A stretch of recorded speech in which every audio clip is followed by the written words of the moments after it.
लक्ष्मी चंचल आहेत. त्यांना तुम्हाला जर होल्ड करून ठेवायचं आहे, तर तुम्हाला त्यांच्या अगोदर विष्णू भगवानांना नमस्कार करायचा आहे.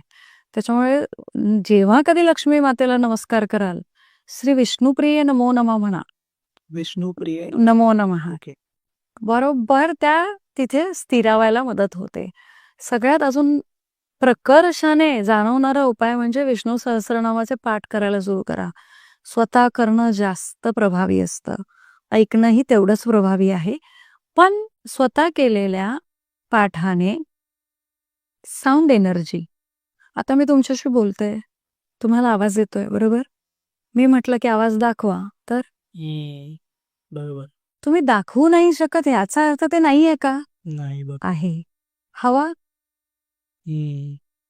पण तिचं अस्तित्व आहे. ती नसेल तर आपण एक क्षण नाही थांबू शकत. म्हणजे इतके प्रभावी आहेत की त्यांचं अस्तित्व आहे. सक्षमपणे ते आपलं अस्तित्व प्रूव्ह करतायत.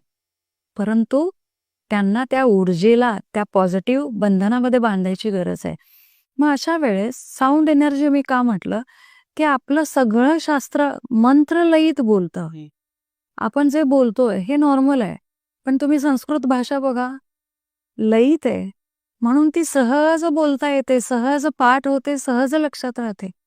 आता रामरक्षासारखं एवढं मस्त स्तोत्र किंवा विष्णू सहस्त्रनाम, एवढी मोठी मोठी स्तोत्र विष्णू सहस्त्र नाम तुम्ही आता जे म्हणालात, ज्याचं पठण करायचं आहे, तो विष्णू सहस्त्र नामावली की विष्णू सहस्त्र नाम स्तोत्र. विष्णू सहस्त्र नामावली ज्यांना स्तोत्र म्हणता येत नाही त्यांनी, पण विष्णू सहस्त्रनाम स्तोत्र हे अतिशय प्रभावी आहे. कारण त्यामुळे तुमच्या शरीराच्या प्रत्येक भागावर काम होतं.